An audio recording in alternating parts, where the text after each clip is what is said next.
Olá, eu sou o Márcio Calai e você está no Origem Talks, o podcast das relações institucionais e governamentais. No papo de hoje, que você já vai assistir, o professor Rodrigo Navarro entrevista Juliana Selupi, CEO do Radar Governamental. Você terá a oportunidade de ouvir mais sobre RIG, atividade de relações institucionais e governamentais, nos estados e municípios. Se você está gostando do nosso podcast, já deixa um like aqui para ajudar o Origem a levar esse conteúdo ainda mais longe. Então, com vocês, professor Rodrigo Navarro. Olá, pessoal, sejam muito bem-vindos, muito bem-vindas ao nosso 13º episódio do Origem Talks, o podcast do Anuário Origem.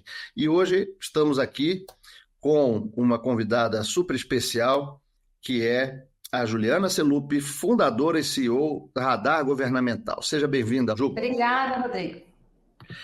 Então, nós sempre começamos, Juliana, com um histórico, para quem não conhece em detalhes, como é que a Juliana chegou até aqui, como é que ela entrou em RIG, como é que ela começou o Radar, para depois a gente falar do Radar. Mas agora, nesse primeiro momento, o foco é a Juliana Selupi. Como é que foi a sua trajetória profissional até esse momento? Ju, resume aqui para a gente. Muito bom. Bom, primeiro, Rodrigo, obrigada aí pelo convite. O Anuário é um super catálogo aí de profissionais, a gente apoia aqui no Radar Governamental desde a primeira edição, então é muito bacana aí compartilhar com vocês mais esse momento e contar um pouquinho, né, da minha trajetória.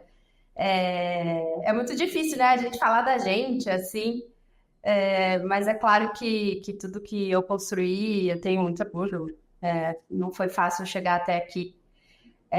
Eu comecei, na verdade, eu sou advogada, né? Eu comecei a minha carreira trabalhando em empresas, então passei por empresas, passei por outras consultorias. A minha história, e diferente de algumas pessoas, né? O que aconteceu comigo é que minha empresa, eu sempre tive vontade de empreender, mas eu acabei caindo e abri a minha consultoria um pouco antes do prazo que eu imaginava da minha vida. Então, sempre tem, vou trabalhar em empresas, vou fazer minha carreira e depois eu vou virar consultor. Na verdade, eu tinha isso em mente, mas a vida me colocou na posição de abrir a minha consultoria um pouco antes do que eu planejava. Eu trabalhava numa empresa, a empresa passou por um processo de reestruturação, e nessa reestruturação diminuíram os quadros e eu fui embora junto.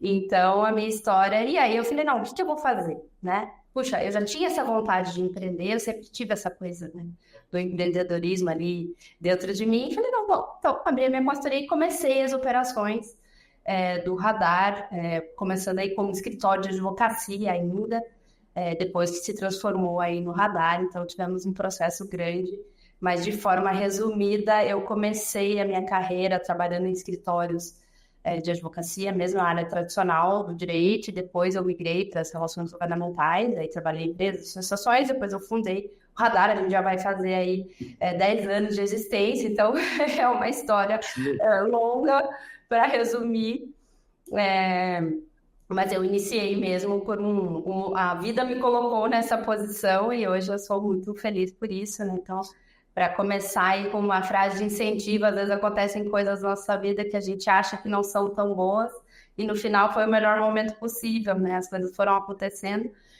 Porque eu tinha uma ideia, eu tinha uma forma que eu gostaria de fazer a atuação, que era já focada em estados e municípios, aí aqui o tema aqui da nossa conversa. Eu sempre quis unir a tecnologia com a interação humana, com a presença física nas localidades. Não existia ninguém fazendo da forma como eu, né, imaginei, né? Eu tive a ideia, mas não tinha ninguém fazendo. E aí, há 10 anos atrás, eu, né, resolvi já antecipar esse sonho e comecei a fazer. E hoje a gente está aí liderando o mercado na atuação em estados e municípios do Brasil.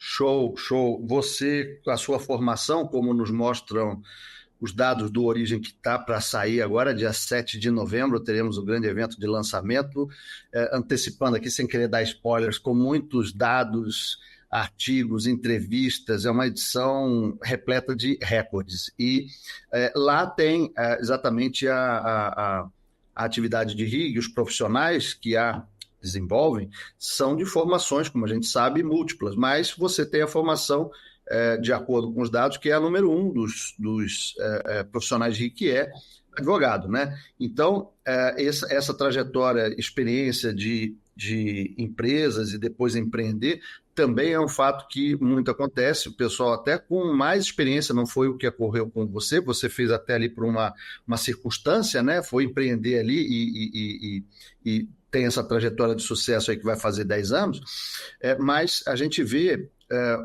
voltando para o lado do advogado, muitos escritórios de advocacia criando essas áreas específicas de RI.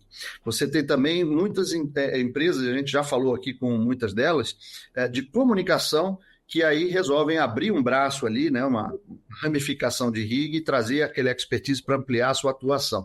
E no caso do Radar, eu acho que é muito admirável, porque não deve ser fácil fazer acompanhamento em 27 estados, Distrito Federal, né, e mais de 5.500 municípios. Como é que você consegue fazer isso? Obviamente, sem contar o segredo do molho, né? Mas, assim, como é que a metodologia, o pessoal chega para você e fala assim, eu preciso do monitoramento de 30 cidades, 50 cidades, qual é o número maior de cidades que você já monitorou, que você já monitora? Dá um panorama de como é que é esse dia a dia de monitorar, muitas vezes, lugares que não tem nem... e a gente vai entrar nesse lado da tecnologia também mais na frente, porque é ela que habilita, né? Mas às vezes não tem nem aquele registro eletrônico para você mandar o robozinho lá buscar, você tem que fazer, sei lá, uma bacia local. Conta para a gente como é que foi essa construção, desde que você começou até chegar hoje com o emprego de tecnologia, como é que foi esse desenvolvimento do trabalho do Radar, em foco em estados e municípios. E só para esclarecer, não é que você não faça também monitoramento do Executivo e do Legislativo Federal, você faz também, tá certo? Mas o foco é RIG em estados e municípios, que é o nosso tema de hoje aqui do Origem Talks. Conta pra gente como você construiu isso, você fez isso sozinha, você fez isso com suporte. Hoje eu sei que tem muita tecnologia, a própria plataforma do Radar já é, por si só, tecnologia habilitadora para isso. Mas conta um pouquinho como é que você começou, deve ter olhado ali, chegou um pedido, você falou, poxa, não tem ninguém fazendo isso aqui direito, vou fazer, mas como é que eu vou começar? Conta essa história, porque isso é interessante também para todos aqui saber. Sim. Vou dar só um passinho para trás para responder a sua pergunta sobre a formação. Eu sou advogada, né? Formei em Direito e tudo mais. Mas hoje, curiosamente, a nossa equipe ela é majoritariamente de outras formações, né? Então, a gente já teve no início das operações, a gente tinha mais gente de Direito e hoje a gente tem mais relações internacionais do que qualquer... Então, o primeiro colocado lá de formação é relações internacionais. E isso é muito legal, Juliana, porque traz essa diversidade no sentido, no estricto senso da palavra, a diversidade de pensamentos. Não é questões ideológicas e tal, isso também é importante ter, mas eu digo assim, de formação acadêmica. Eu sempre falo isso para o pessoal ter ali, tem o espaço do advogado, tem o espaço do engenheiro, como eu, que pensa ali mais cartesiano, mas aí você também tem que desenvolver o espaço da comunicação, do marketing, da criatividade. Então, é muito ouvir isso. É isso, eu acho que tem que ser, né, as diversas formações, elas nos agregam. Então, a gente tem sim Direito, tem RI, tem jornalismo, tem Ciências Sociais. Hoje a gente tem formações as mais variadas aqui dentro, eu acho que isso realmente é importante. Show. E também de tecnologia. E aí, começando a falar de tecnologia, nós, né, temos uma equipe de desenvolvedores interna que nos dá o suporte a conseguir fazer tudo isso aí que você falou. Então, para ti... E aí, dentro das formações, eles falam assim, nossa, é uma área de RIC, mas a gente tem desenvolvedor, né? A gente é bem específico porque nós não somos apenas uma plataforma, nós somos uma consultoria em relações governamentais que também tem uma plataforma própria. E aí você fala, por quê? A gente tem uma plataforma porque precisou. Quando a gente começou as nossas operações, eu falei, poxa, eu vou buscar no mercado aí para ver o que tem para me dar o suporte tecnológico a operar, né? Ele não existia, então a gente teve que começar, e aí eu comecei realmente do zero, contratei um desenvolvedor, tive uma grata surpresa, assim, porque eu peguei pessoas muito boas nesse caminho, né, de desenvolvimento, que é uma área difícil de trabalhar, mas eu cruzei com pessoas maravilhosas aí nessa trajetória, e fizemos do zero. É muito legal lembrar, a primeira versão, eu tenho a primeira versão, e eu olho assim, eu falo, nossa, a primeira versão do Radar era um Excelzão bonito, né? E aí que vinham dados do Brasil inteiro já, porque a gente já começou a operar grande, sabe, Rodrigo? A gente já... por ter essa proposta de trabalho de ser o mais abrangente, a gente já começou grande. Então, foi um desafio aí no começo, até a gente atingir, inclusive, né, receitas e gerar lucro. Demorou um pouco.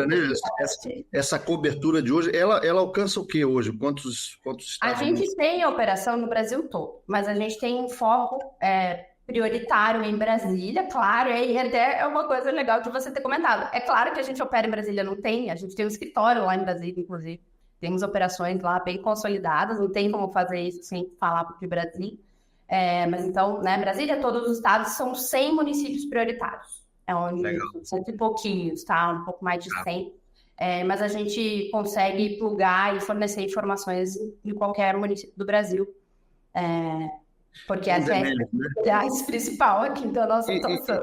E por demanda, né? Se você tem ali, olha, eu tenho uma questão em uma determinada cidade, você me ajuda, você vai lá e ajuda, tá certo? Isso. E aí, né, então, falando começando pela formação, mas falando dos desenvolvedores, e falando da plataforma, mas acho que uma coisa que também é bem importante e diferente do trabalho que a gente faz, e de como a gente começou, é que a gente precisa, e aí, ter uma pessoa local. Então, eles falam assim, nossa, Juliana, por que você tem uma pessoa em cada lugar? De um lado, porque tem lugar que não tem informação, né? Então, tem lugar que não tem site. Pronta, digital, né? Já pronta ali para você buscar. Né? São Paulo, né? Onde eu estou aqui agora, é simples até, né? Não é tão simples, mas é mais simples do que eu ter que todo o processo por trás de pegar essa informação analógica e transformar ela em digital, porque essa é a minha proposta também. Né? Então, eu pegar e ter uma pessoa lá para poder coletar esses dados e informações locais, colocar isso para o meio digital e depois ainda colocar uma camada de análise em cima disso, porque a proposta não é só de coletar dado e fornecer, a proposta é coletar dado, trabalhar esse dado e fornecer para o cliente essa inteligência. Então, quando fala assim, transformar dados analógicos em digitais, é tanto ir lá e pegar uma informação simples do que foi votado, mas também a presença física permite que eu tenha uma leitura de cenário, que é onde eu agrego mais valor ainda no trabalho, né, que eu forneço para os meus clientes, por eu estar lá localmente. Então, a nossa proposta de trabalho é juntar a tecnologia com essa presença física e essa interação humana, né? E aí o bastidor, o que está acontecendo ali nos corredores, porque muito se fala de corredores do Congresso, e um pouco menos se fala dos corredores da Câmara Municipal, né? E aí o meu trabalho assim, é pegar e traduzir o que está acontecendo nos corredores das câmaras municipais, das assembleias, porque no Congresso Nacional é mais comum. É claro que a gente está lá também, mas lá é mais comum, o meu trabalho é menos comum, e foi por isso que eu comecei por isso, porque de fato, quando eu comecei as operações do radar, não tinha, aí era zero, assim, não tinha ninguém olhando para esse mundo. Eu sempre tive um interesse. Eu gosto muito do Brasil, eu falo assim, eu sou uma apaixonada com o Brasil, né? Então, eu sempre tive muito interesse nas localidades, sempre achei super curioso acompanhar culturas, diferentes coisas que acontecem no nosso Brasil e sair um pouco do circuito. E eu sou de Curitiba, tá? Então, pegando um pouco assim, também eu sou lá do Sul e eu sempre gostei de pesquisar sobre outros estados. E aí, tudo isso me levou a fundar o Radar com essa abordagem, né? O fato de não ter ninguém fazendo, eu estar navegando no mundo novo, mas muita gente dizia até que era impossível fazer o que eu consegui fazer. Então, também deixando uma mensagem aí, né? Nem sempre a gente tem que seguir mesmo a nossa intuição e deu certo.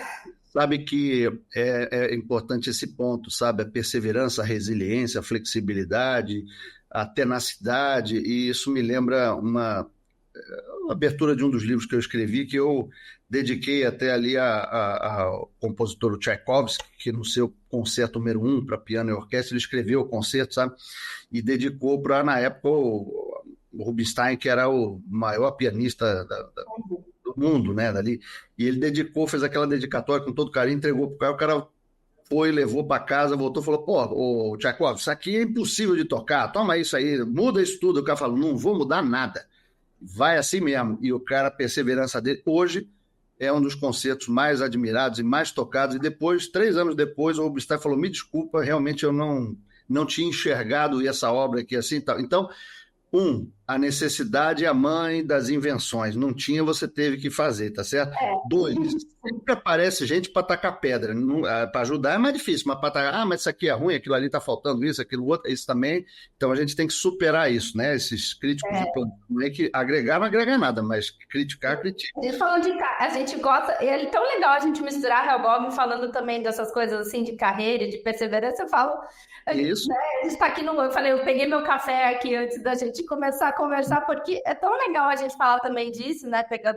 Porque tem muito. O Rig, a gente costuma dizer, né? É um pouco de arte, um pouco de ciência, é um pouco de hard skill e soft skill, não tem jeito. Você tem que navegar por esses mares aí revoltos e cada vez mais complexos. E aí vem um outro ponto que eu acho que merece destaque, não só por você ser mulher, mas como é que você vê a ascensão das mulheres, também registrada pelo Origem, desde o início, quando a gente começou em 2019, também de forma pioneira, né, a trazer esses dados. Hoje temos uma série histórica, vamos fechar esse ano aí com 6 anos, tem perguntas que são feitas aí há 6 anos, então você tem uma série histórica para acompanhar. E um dos dados que eu acho legal para a gente se apoiar é exatamente a participação das mulheres na liderança em RIG. E a gente já entrevistou aqui várias, tem a Patrícia da oficina, tem a Helga, que hoje está na Vale, tem você. Então, assim, como é que você vê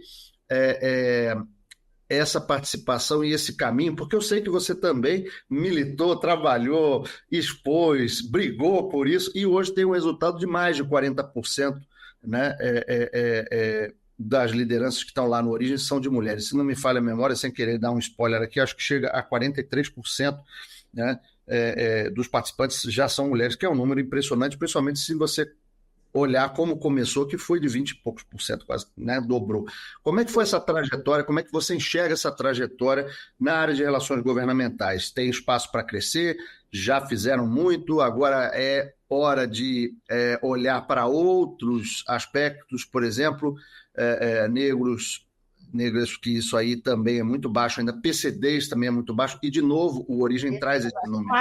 O que é mais baixo e menos falado é a questão dos PCDs, né? Mas pegando das mulheres, né? Eu sou fundadora de um grupo aí, que é o Mulheres em Helgov. A gente tem vários coletivos, acho que as mulheres se uniram muito na nossa área, não apenas na nossa área, mas de uma forma geral.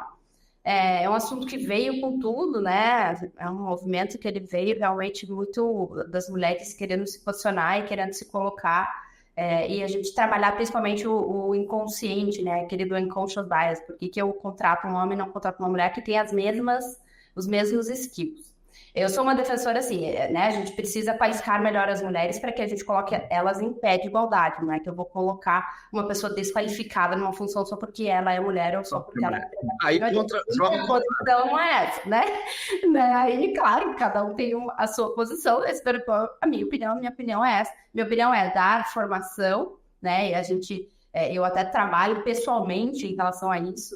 Eu tenho as minhas sessões de coach, aqui eu tenho as minhas coaches, as minhas mentoradas, meninas, mulheres, trazendo elas para isso, para se empoderar daquilo, mas para que a gente consiga ter o mesmo nível de educação, para que a gente consiga ocupar as mesmas posições. Eu acho que esse trabalho vem sendo feito e o resultado está aí, né? Não estou dizendo que o trabalho que eu fiz, eu estou dizendo que foi um trabalho que vem geral, o mundo fala muito disso, e aí, claro que Helgov também fala, e a gente tem conseguido evoluir muito na pauta de mulheres. Eu acho que ainda tem um caminho, né? Acho que eu falo assim, o meu sonho é que a gente não precise mais do Dia Internacional da Mulher, que a gente não precise nem falar mais disso, mas que tudo seja igual e que todo mundo se respeite, não tenha mais nenhum tipo de inconsciente atrapalhando aí a atuação das mulheres. Mas claro que a gente tem outros grupos, né? Outras minorias, e que também precisam trabalhar nas suas frentes de atuação. Eu trabalhei muito nessa pauta de mulheres, hoje eu acho que eu dei muito, né? Eu dei já a minha contribuição, continuo atuando, agora um pouco menos, tem que dar espaço também para outras pessoas, e aí a gente tem os outros grupos de minoria, e eu acho que um grupo que realmente que se fala pouco, que eu acho que é o menos, que tem menos representatividade no nosso setor, seriam de PCDs mesmo, então acho que é uma pauta ainda que falta, e aí eu não sou uma estudiosa desse assunto, preciso entender o porquê, né? Então, e aí por que não tem tanto espaço, mas poderia mencionar em relação às minorias esse grupo.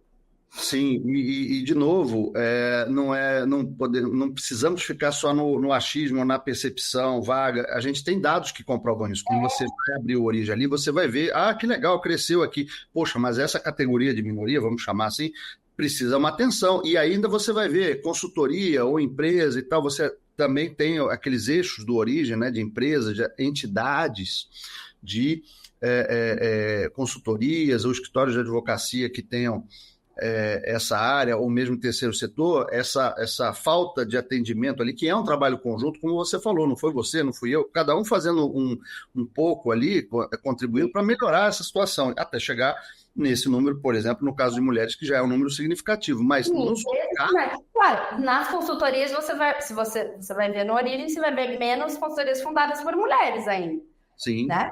Mas por outro lado, é verdade. Por outro lado, você também está tendo aí, eu como presidente de associação setorial, tem várias mulheres presidentes da associação setorial, né, que não são tão numerosas quanto as empresas, porque pela própria definição elas agregam ali muitas empresas, mas colocou ali na frente, você tem lá a Cris na Aprab, você tem várias ali, a Thaís na Beaço, então assim, a gente se reúne e fala ali, é muito legal ver um ambiente que assim, vamos, né, colocar ali a realidade, sem usar o politicamente correto. Esse mecanismo todo que a gente está falando aqui era assim, não era a nossa pessoa politicamente correta de Brasília, era o nosso homem em Brasília. O homem em Brasília. É isso, era um homem em Brasília. Melhorou muito, né? Melhorou muito. A evolução naval. Com certeza. A área evoluiu para todos os sentidos, de mulheres, de profissionalização. Né? Não existe, quer dizer, sempre existe, né? Mas assim, como a preponderância desse negócio do homem em Brasília diminuiu, é tão legal ver isso, né? É muito legal. E outra coisa, na época era o homem em Brasília, ponto. Era uma área de né? Então, de novo, se a gente olhar lá no Origem, por isso que eu sou fã, sou suspeito, mas eu sou fã do Origem, porque você pega lá em 2019, desde quando você começou a mensurar, as áreas de RIG com 1, 2 e 3 integrantes começaram a decair, e as áreas com 4, 5 e 6 ou mais integrantes começaram a subir. Então é legal você ver hoje uma área que tem 5, tem 6, tem área que tem 20, tem área que tem 15 lá. Poxa, isso aí é uma transformação, uma revolução, até abrindo espaço para essas minorias, porque você pode ter ali essa diversidade refletida. Quando você tem um só, é mais difícil, né? Quando você tem 5, de repente você pode ter 1 ou 2 ali que você já... Então isso também ajuda muito. Agora, eu acho que essa contribuição, que ela é conjunta até chegarmos aqui, tem um outro aspecto que a gente também vê nos dados, que eu queria ouvir um pouquinho de você, até você falou que tem a diversidade na sua equipe, mas tem um aspecto que eu particularmente tenho muito orgulho, porque eu também, de alguma forma, coloquei meu tijolinho ali, né, consegui contribuir um pouquinho, que é a formação, principalmente de jovens. Essa nossa área, até para mudar aquele quadro de, normalmente, uma pessoa sênior, né, um homem sênior em Brasília isolado, hoje você tem... Esquecendo do Brasil, né? O que é mais legal é que, aí eu vou puxar a sardinha para o meu lado, é esquecendo que existe um monte de coisa que acontece na esfera subnacional, né? Porque aí o homem de Brasília não vai conseguir estar em todos os lugares ao mesmo tempo que ele precisa. Exato. Por isso... Exatamente, por isso que, até pegando o tema do nosso aqui, RIG em Estados e Municípios, é legal por causa disso, você amplia o universo, não é só uma localidade para você ter alguém, você tem que, mesmo com o auxílio de uma consultoria, é importante você ter naqueles mercados-chave, alguém seu ali, apoiado por uma consultoria, é uma modelagem comum que a gente vê. Mas eu estava falando do jovem, por quê? O jovem hoje, ele está entrando cada vez mais na área de RIG, atraído por uma boa remuneração, por proximidade do poder dentro das organizações, ele vai estar lá com o presidente, vai falar com o vice-presidente, vai falar com a diretoria. Fora também, ele vai fazer reuniões com prefeitos, vai fazer reuniões com vereadores, indo lá para o âmbito federal com ministros, com presidente. Então, isso atrai o jovem. Tem perspectivas de carreira, ele entra ali como analista, já vira coordenador, né? Daqui a pouco é gerente, e esse é um outro aspecto legal. Quando a gente bolou a Origem, a gente falou, temos que fazer uma linha de corte. É um documento de lideranças, de líderes. Né? Nada contra o jovem, mas a gente, senão, vira uma lista telefônica. A ideia não é essa. Você nível gerencial para cima. Mas sabe qual é o efeito que foi criado? Uma questão aspiracional no jovem. Isso aconteceu em vários que eu conheço. Falou, olha, ainda não sou gerente para estar no Origem, mas o meu plano é que em 2 ou 3 anos eu figure no Origem como gerente, porque daí eu entro gratuito, aquilo tudo que a gente sabe. Pô, vários viraram e falaram, não foi, olha, falei que era 3 anos, em 2 anos já estou no Origem ali, já estou nessa vitrine e tal. Então eu queria explorar com você, já falamos aí de tecnologia, das suas metodologias, da questão da mulher, eu queria ver essa questão do jovem. Você trabalha com muitos jovens, quando você falou que você tem gente de TI, normalmente essa garotada que já nasce digital é uma mão na roda, ainda mais porque é o tema do anuário esse ano, a questão do uso de ferramentas de tecnologia, incluindo, mas indo além até, da inteligência artificial. E essa galera mais jovem, que já nasceu digital, ela está acostumada, né, com essas ferramentas, e aí pode ajudar muito essa complementação da experiência que a gente tem, por estar décadas trabalhando com isso, com a pessoa nova que traz outras competências. Por exemplo, essa do digital para complementar. Como é que você vê isso dentro do radar e assim no mercado e perspectivas para o jovem? Como é que você vê isso? A gente trabalha com muito jovem, né? Acho que consultorias de uma forma geral, né? E aí pegando a gente e algumas outras aí grandes, a gente é formação, né? Então, é muito comum que a pessoa entre aqui muito jovem, a gente treina, a gente forma e depois o pessoal vai seguindo outros caminhos mesmo. É um movimento super natural. Então, eu trabalho com muitos jovens, acho que eu me conecto bastante com isso, acho que eu estou ali numa intermediária, né? Eu não sou nem tão jovem, mas eu também ainda não sou dessa geração tão antiga, então eu fico ali no meio do caminho, me conecto bem com as duas coisas.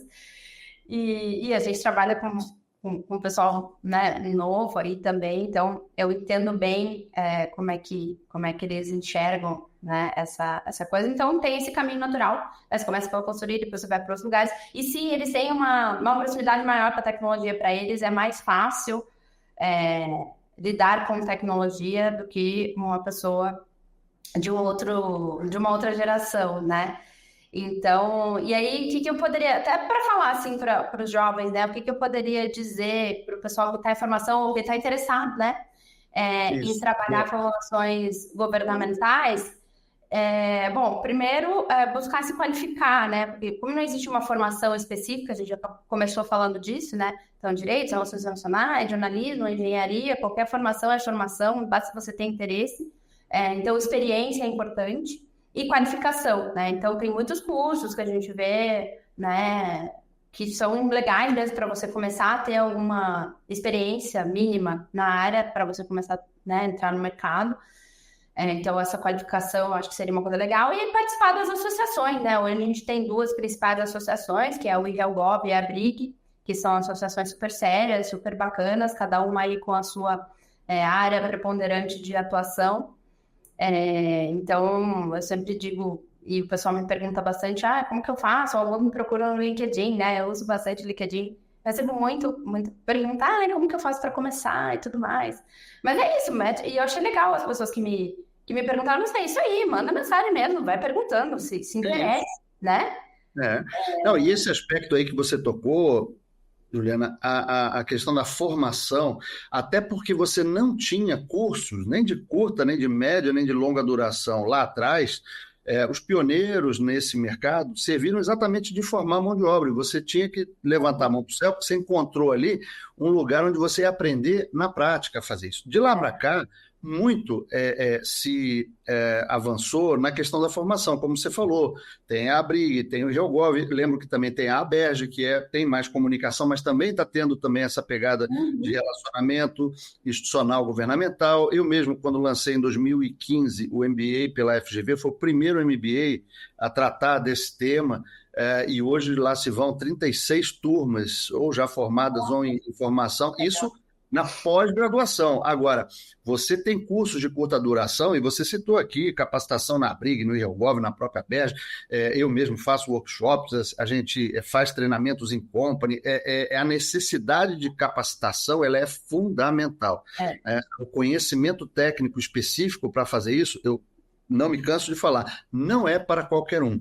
Você vai ter muita informação, vai ter que saber filtrar com excesso de informação que você facilmente obtém, você vai ter que ter soft skills de conexão, de comunicação ali de business, né, focado, você vai estar interagindo com interlocutores diferentes. É diferente falar com o prefeito e falar com o diretor da empresa que te contratou, completamente diferente. E você tem que... Não, o soft skill, eu tenho falado muito disso também. A qualificação técnica, ela é relevante, mas eu acho que é meio a meio. 50% é qualificação técnica, mas como é importante a gente ter e a gente desenvolver os nossos soft skills? O que é? E aí fala, quais soft skills que eu estou falando? Eu estou falando de empatia, eu estou falando de você saber trabalhar em equipe, eu estou falando de você ter brilho nos olhos daquilo que você faz, você trabalhar com vontade de crescer. E aí, quando eu falo de crescer, eu falo assim também de você, quando está fazendo uma coisa, fazer o seu melhor. É você criar um repertório. Quando você está inserido no mercado de trabalho, trabalhando num lugar legal, você se torna uma pessoa mais interessante. Você não se torna só um profissional melhor. Você cria repertório. Você vai sair almoçar lá com a sua família no domingo, você vai conseguir conversar sobre diversas coisas. Verdade. Então, quando eu digo de formação e de soft skill, eu estou falando disso. Puxa, se torna uma pessoa mais interessante. Como que eu faço isso? Cara, gostando daquilo que você está fazendo aquilo com amor, né? Porque senão, como é que você vai fazer? Né? Verdade. E aí você vai virar um profissional médio. Tudo bem, nada contra. Você sabe... Mas não adianta. E você sabe que esse é um desafio, porque eu costumo dizer, tem que ler muito. Você pode ler no celular, pode ler no tablet, pode ler no computador, ou pode ler pegando o livro mesmo e lendo, que também que é ótimo, né? Mas você tem que abrir o conhecimento. Você hoje tem aí... graças ao digital, graças às ferramentas, acesso a muita informação, muitas vezes, eu diria até a maioria, gratuita. Você tem palestras do TED, basta procurar. E você procurando, e a gente procura, quando a gente acha algumas dessas séries, filmes que voltam ali, não só aqueles clássicos já na nossa área, tipo Obrigado por Fumar, Armas na Mesa, né? Mas, esses daí são os clássicos das antigas, O Poderoso Chefão, clássico das antigas, mas, por exemplo, você pega, vamos dar umas dicas aqui para os nossos ouvintes, olha só, Big Vape é uma... E aqui não tem comercial nenhum, tá, pessoal? É assim, né? Zero, mas é dicas mesmo. Se quiser, vê. Se não quiser, não vê. Mas Big Vape, tem na Netflix, é sensacional ali hoje. E por quê? Porque está acontecendo isso agora. É a questão do cigarro eletrônico, da regulamentação. E cada inovação que a gente vê... teve lá do Spotify, depende muito de RIG, depende muito dessa questão da regulamentação do ambiente de negócio adequado para você poder ter isso. Aconteceu com as criptos, aconteceu com fintech, vai acontecer com carro autônomo, carro voador. O exemplo que a gente faz usa no dia a dia, né? O aplicativo de transporte passageiro, um negócio que isso. É o Helgome ali na veia, né? Porque já demos. Exato, demos a dica do Big Vape lá, do cigarro eletrônico. Tem outro que é o WeCrashed, que é a história do WeWork lá também, muito desse métier. Tem o Super Pumped, que é da Uber também, que é a história da Uber, né? Que é legal. E tem um que eu particularmente gosto muito, que tem esse pessoal que está aqui atrás de mim aqui, Dom Vito, que é o Poderoso Chefão, chama-se The Offer, a oferta. Né, que é o bastidor da execução do primeiro filme. É muito legal porque você vê ali, por exemplo, né, um aspecto, a chegada de stakeholders inesperados quando você está desenvolvendo um projeto. E isso depois, fazer essas analogias, como a gente está fazendo, facilita muito o aprendizado. O pessoal vê ali e fala, vou ver esse filme. Aí vê, faz a conexão. Uma última dica é The Playlist, que é a história do Spotify. E o que é legal é que nesse The Playlist ele passa assim por vários... É a mesma história, só que passa a visão diferente de vários ali. Então tem quem faz a música, tem as gravadoras, tem a pessoa da tecnologia para desenvolver ali a plataforma. Então todo mundo ali com uma visão diferente, né? No mesmo... Já tem as dicas aí para o pessoal maratonar, já tem uma semana. Quer dar mais alguma? Porque eu fiz um workshop ontem, estou com isso fresquinho na cabeça, que o pessoal não entendeu. Eu acho que você abordou bem, acho que não é? Tem aquela outra que é um pouco mais antiga, que é com a Claire e com... eu me esqueci o nome agora, mas ele é um pouco mais antigo, que é super legal também. Eu vou lembrar aqui, vou pescar na memória. Tem essa mais recente aí do... Como é que... sim, claro, verdade. Clássico. Clássico também, é verdade. Mas olha aí, por meio da tecnologia, a gente tem... diplomata também, agora você começou, agora Isso.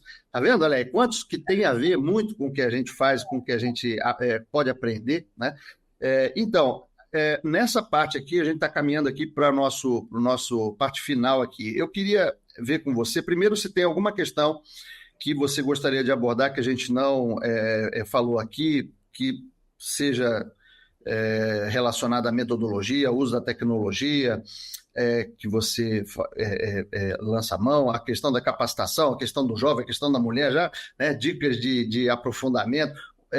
Uma coisa que eu acho interessante, assim, você já falou um pouco disso, mas o jovem, não necessariamente que está na área, é jovem de idade, né? Porque, como já disse o nosso querido Henry Jones Jr., mais conhecido como Indiana Jones, lá no Caçadores da Arca Perdida, não como é que é? Não são os anos, é a quilometragem. Então, quando você fala, eu não sou tão jovem assim, claro que você tem a quilometragem ali, porque o que você fez com a idade que você tem aí, né? Assim como muitos jovens também já criaram, faliram, ficaram milionários, né? Com pouco tempo ali de tempo, né? De horas. Mas, Natal, aí para complementar, eu acho que é isso. É você criar repertório, é você criar quilometragem.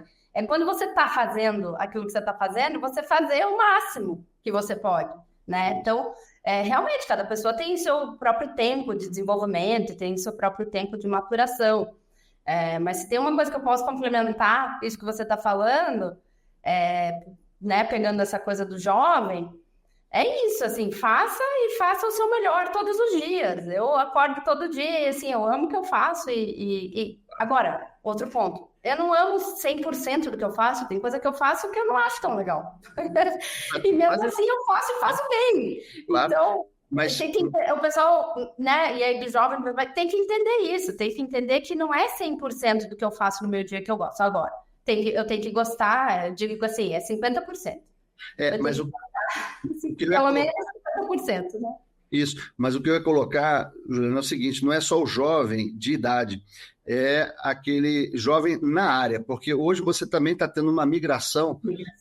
A pessoa que era jornalista e aí começou a cobrir, de repente, eventos, veio falar, pô, isso aqui é legal. Aí tem aquela fase da mosquinha azul, picou ali a mosquinha azul, que fala, pô, isso aqui é muito legal, rig é bacana, e mesmo, e respeito, mas a gente gosta do que faz. Então, assim, esse deslumbre que muita gente que é, de repente, advogado, começa a não só discutir ali com medida judicial, com notificação extrajudicial, mas sim com o lado administrativo, o lado da negociação, né, daquela discussão administrativa ali, o pessoal já tem uma rodagem ali em outra área e muda, né, do marketing, do jornalismo, do escritório de advocacia para a RIG. Então, essas mesmas recomendações se aplicariam para esse pessoal ou teria alguma outra coisa diferente, sabendo que eles vêm com uma bagagem maior do que o jovem, né? Por definição, o cara já está ali desempenhando um papel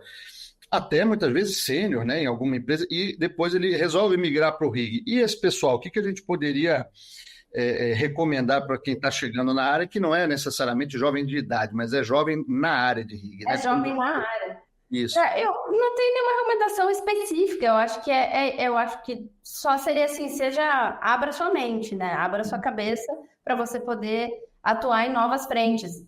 Eu posso dizer porque eu passei por isso, eu comecei minha carreira, eu era advogada trabalhista, e aí eu migrei para relações governamentais. Isso. E eu tive que reaprender tudo.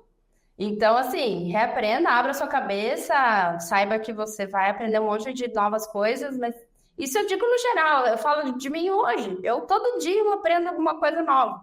Todo dia eu estou, né, me qualificando, inclusive, sempre porque se eu continuar crescendo, ninguém vai me pegar, né? Se eu parar, aí o pessoal, aí fica mais fácil. Mas complementando, você perguntou, né, uma coisa que a gente, né, pode complementar, e aí eu digo assim, por que também eu comecei a atuar mais preponderantemente em estados e municípios? Porque as pessoas esqueciam que existiam municípios, né? E a gente está perto aí do segundo turno, né, das eleições, não posso deixar de falar disso, as eleições municipais. Mas por muito tempo as pessoas sequer acompanhavam o que está acontecendo, então... o que eu acho da minha parte sempre foi muito curioso, óbvio, né? Porque para mim sempre foi uma coisa que me chamou a atenção. Mas é uma coisa que tem crescido, as pessoas estão lembrando dos impactos. Aí não posso deixar de falar que a pandemia trouxe um novo olhar para a atividade aqui, que é onde eu iniciei minha carreira e onde a gente trabalha aí com maior preponderância. Porque aquela história de abrir e fechar, aquelas coisas todas foram regulamentações estaduais e municipais. Então, eu posso puxar essa sardinha para o meu lado e falar que os meus clientes naquela época foi a época onde eles mais precisaram de mim. E quem estava comigo ficou coberto. Então, assim, eu sei onde vai abrir, onde não vai abrir, eu sei com quem que eu tenho que falar para interagir, para que a gente consiga chegar no meio termo. Então, aquela época e a preponderância que isso teve, né, os governadores, os prefeitos, eles gostaram disso. Então, e eu tenho números, né? E aí, igual você falou, Ana Paula, você tem os números lá do Origem, eu tenho os números que mostram que os patamares de projetos de lei, de regulamentação e o volume de dados nunca mais voltou ao número de 2019. Né? A gente está aí em 2024, a gente já tem o número desse ano, e ele nunca mais voltou. Então, aumentou muito a produção legislativa e a preponderância que os prefeitos e o protagonismo que tem os governadores, né? E aí, falando de eleições, são pautas aí que vieram, então eles gostaram, e a gente, né, eu falava isso em 2020, eu já falava, olha, pessoal, não vai, nunca mais a gente vai ver o mundo como ele é, inclusive trazendo para as relações governamentais em estados e municípios. Então, ela deu um impulso, né, a pandemia deu um impulso, o pessoal lembrou que existe prefeito e Câmara Municipal e Assembleia, e isso impulsionou realmente, a gente teve um grande salto aí de crescimento nesse período. Então, não esqueçam que isso existe, olhem. E aí, eu acho que o difícil, Narval, nesse quesito é priorizar. Então, assim, a gente tem 5.565 municípios, a gente sabe que não faz nem sentido a gente acompanhar todos eles da mesma forma. Como que eu priorizo? Isso eu acho que é um tema bem legal de ser trazido, é uma coisa até nova. Né?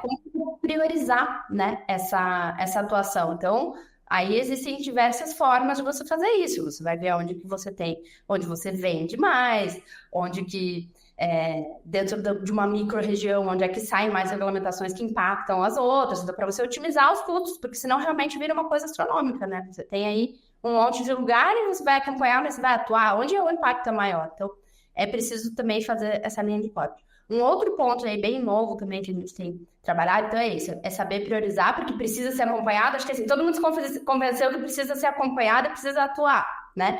Agora, como priorizar? Acho que esse é um tema do momento. O outro tema do momento é como também que eu uso os meus relacionamentos locais para interferir lá no Congresso Nacional. Então, eu também comentei com você que parece óbvio que tem que ter uma operação federal, porque a gente também tem atuado muito nisso, isso é uma coisa mais nova, assim, uma forma de atuar um pouco mais recente. Então, como que eu me aproprio dos meus relacionamentos locais, porque eles estão mais próximos, né? As pessoas moram nos municípios, eu consigo ter uma proximidade maior com um vereador, com um deputado estadual, e como que as bases deles ou os relacionamentos que eles têm nas localidades podem interferir também no meu relacionamento no Congresso Nacional, e o contrário, né? Ou como que o relacionamento que eu já tenho no Congresso Nacional pode me ajudar a atuar no âmbito dos estados e municípios. Então, um olhar um pouco mais recente que a gente também tem atuado. Então, acho que essas duas coisas aí,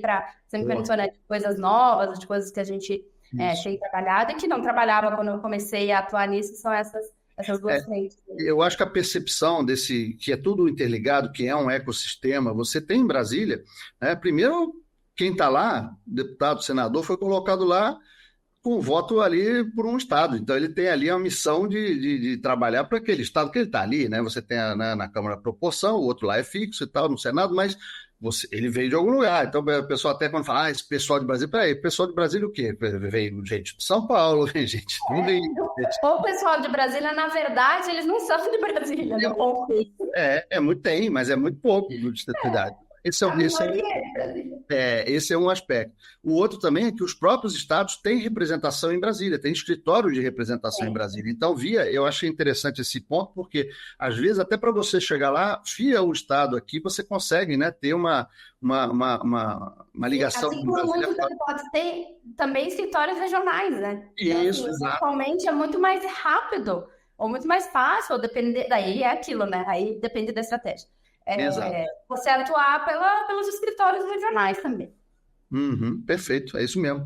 Olha, estamos chegando aqui na parte final aqui. Eu queria deixar aberto para você fazer as suas palavras finais, o que você espera aí para 2025, e até pegando o gancho, como você falou, vamos ter muita mudança aí, né? Como é que dá um fechamento aí com a tua visão de prefeituras aí das eleições, como é que vamos ter aí essas mudanças, muita mudança, pouca mudança, já teve, né, no primeiro turno, gente eleita no primeiro turno, então essa mudança já está consolidada, mas o que mais que a gente pode dizer aí desse ecossistema que está em permanente evolução aí, olhando para no caso, municípios, né, das eleições, e também teremos eleições ali mais na frente. O que essas mudanças nesse quadro podem afetar as eleições, por exemplo, 2026? Sim, eu acho que para ser breve, assim, porque a análise das eleições é um negócio que a gente pode fazer mais um podcast para falar disso, né? Mas o fato é o seguinte, de uma forma geral, 2025 é início de legislatura em âmbito municipal. Invariavelmente, início de legislatura, ele tem seus próprios desafios. E isso normalmente reverbera no âmbito do Congresso Nacional, porque muitas coisas começam a tramitar ali no âmbito das câmaras, então um monte de novos projetos, então isso é uma expectativa. A gente vai ver um número muito grande de novos projetos de lei e atos do Executivo aí sendo apresentados no âmbito dos municípios, principalmente. Isso, invariavelmente, também vai reverberar no âmbito do Congresso Nacional e das assembleias. Então, né, esses são fatos, a gente tem os números e, historicamente, e é esperado que isso continue. Uma coisa falando das eleições, né? E aí, pegando já uma análise que a gente fez aqui dessa última eleição. As eleições municipais continuam sendo decididas por aspectos locais. Então, muito embora a gente veja essa polarização, que a gente fala tanto, né? De esquerda, direita e tudo mais, e a gente viu isso nas eleições, não estou dizendo que não teve bastante, mas na nossa avaliação e a nossa leitura é que os aspectos locais, eles continuam sendo a parte preponderante da definição aí dos eleitores, né? Então, e isso é importante quando a gente fala de cenário global. Então, a gente fala assim, olha, o que está acontecendo nos municípios, de fato, é o que está acontecendo ali localmente, que influencia mais as eleições do que propriamente o cenário geral. Então, e aí, claro, a gente pode ficar falando aqui do que a gente espera com esses resultados que a gente viu, né, e aí para a legislatura 2025, o que a gente já está falando das eleições presidenciais daqui a 2 anos. E aí, é isso que você falou, as coisas se retroalimentam, mas, na verdade, tudo começa ali nos municípios, por isso que é tão importante, as eleições municipais são tão importantes. A gente está acompanhando de perto aqui, a gente tem falado bastante sobre isso. Perfeito. E o pessoal... Para ficar atento, acho que é desse início de legislatura, essas novas questões que virão de um cenário novo, porque a legislatura passada a pauta principal era a saúde, por conta da pandemia. E aí a gente está na expectativa aqui, qual que vai ser o novo tema do momento, né? Porque a gente também tem essa sazonalidade, vamos acompanhar aí para saber. Vamos, e você lembrou bem, ali quando tem uma crise, né, ali me lembra até a discussão, não, quem vai determinar se abre ou se fecha, independente de ter um decreto de serviços essenciais, são os prefeitos, chegou nos prefeitos, aí o pessoal começou a dar mais atenção para isso, mas quando tem uma questão ambiental, por exemplo, em algum município, essa questão se torna ali nacional, porque também você está tudo, hoje em dia, conectado. Então, antigamente podia ter uma questão ali, uma invasão, uma explosão, um alagamento, um negócio mais sério ali, você fica ali isolado e aquele assunto ficava restrito aquilo ali. Hoje não, aconteceu, você viu o que aconteceu no interior de tal estado, na cidade? Para pegar um exemplo para a gente fechar aqui, que eu sei que a gente já está com pressa, mas o que aconteceu no Rio Grande do Sul, né? A gente teve aquela coisa das enchentes, da previsão de grandes catástrofes, isso aconteceu no Rio Grande do Sul. Você acha que não teve um monte de repercussão pelo Brasil inteiro, né, em relação a isso, inclusive no Congresso Nacional? Claro. Então é isso, um aspecto local que influenciou aí o cenário político global, é um exemplo fácil, né? Exato, e antes teve a questão no litoral norte de São Paulo também, né, que você teve aquele problema ali também. Então, e esse tema ambiental merece até outro podcast só para falar disso, né, tá lá nas metas do planeta, né, mas nosso tempo aqui está esgotado, Ju, eu só deixaria você aí para uma última colocação para quem está nos ouvindo aqui, né, a sua mensagem final e agradecer muito a tua presença. Imagina, Rodrigo, só agradecer mesmo a presença, dizer que eu tô sempre disponível aí para conversar com vocês, eu amo o que eu faço, e então eu falo assim, gente, acho que as pessoas não aguentam mais ouvir falar de mim, então eu vou parar por aqui, porque ninguém aguenta mais ouvir falar da Juliana falar de estados e municípios, Não então sabe, né? eu vou É o fazer que vai. vocês me ouvirem mais ainda. Isso, não, eu vou pegar esse gancho aqui. Se você gostou, quer ouvir mais, comenta, coloca, curte aqui no nosso canal, que a gente traz a Juliana de novo. Uma ideia para o ano que vem é a gente fazer painéis, porque a gente está fazendo aqui, abrindo esse espaço individualizado, né? Mas a ideia é para o ano que vem a gente ter realmente alguns painéis junto com você, outras 2 ou 3, para a gente fazer ali um painel sobre um determinado assunto, até porque, como a gente viu no episódio de hoje, né, Ju, pessoal? Eles são todos interconectados. Então, na hora que você está conversando sobre um determinado tema, você vai tangenciar um outro e puxa um outro Até assunto. para falar de carreira de uma forma geral, né? Até para o Com pessoal que se certeza. interessa de uma forma geral, é legal. Mas É é isso. isso, se quiser ouvir mais ainda, tudo bem. A gente... Boa. Juliana, obrigado pela participação. Aguardamos você lá no lançamento do Anuário Origem como uma das nossas patrocinadoras. Muito obrigado pelo apoio e vamos juntos. Obrigado. Vamos. Obrigada, Rodrigo.